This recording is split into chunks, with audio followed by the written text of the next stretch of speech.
We are with Doug Niven, the cousin of the Formula One legend Jim Clark, that was a two-time Formula One world champion in 1963 and 1965. He had 72 Grand Prix starts in Formula One, 25 wins, 33 pole positions, and he also won at Indianapolis. So thanks Doug for accepting the invite for this interview. Nice to meet you. What memories do you have of your cousin Jim Clark? I was 10 years younger than Jim Clark, so I was at school for a lot of the time that Jim was actually racing. But for the last 3 years that Jim Clark was alive, I actually lived in Jim's house because he had lots of motor racing trophies there. Jim's parents were living at another farm, so I used to travel from my farm here to Jim's farm, which is about 7 miles away, and stay there at night because there were lots of trophies in the house and they were concerned that something might happen. So we saw Jim not a lot in the last few years because for tax reasons and travelling, he was away a lot and he lived abroad. So he wasn't home very much in the last 2-3 years. But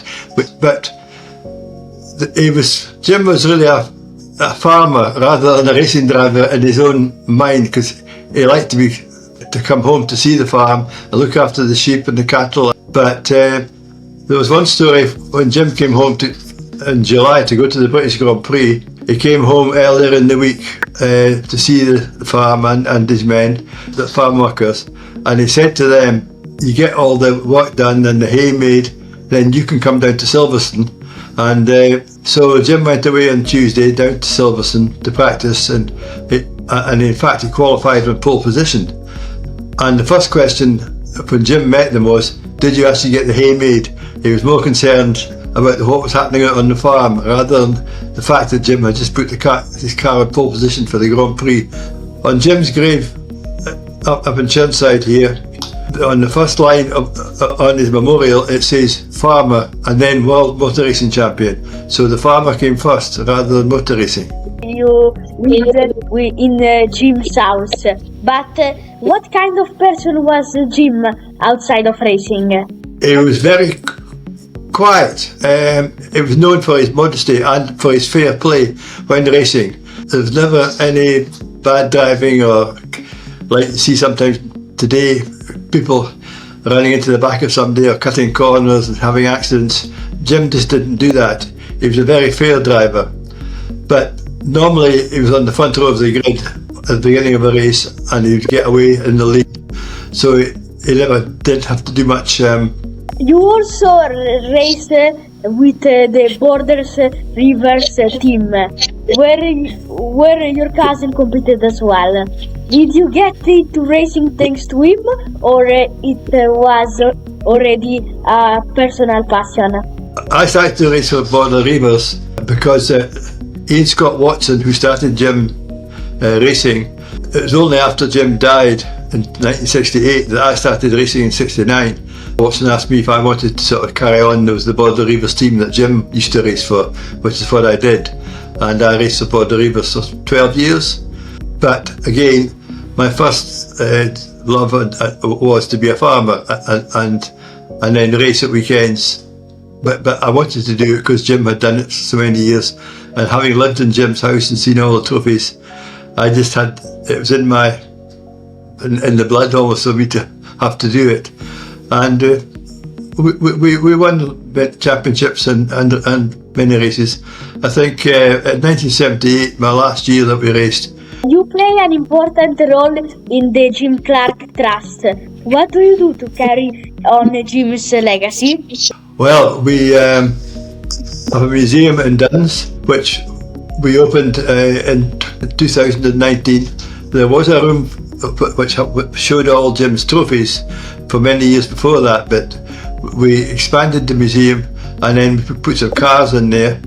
But the Jim Clark Trust is heritage, inspiration and education. It's to try to inspire young people about Jim's legacy, to go into cars and motorsport, and the heritage is just carrying on Jim's name. And we go to lots of events up and down the country.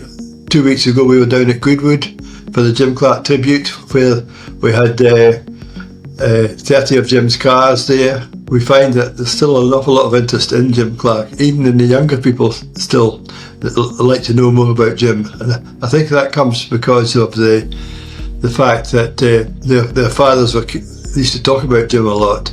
And I'd really like to visit the Jim Clark Motorsport Museum one day.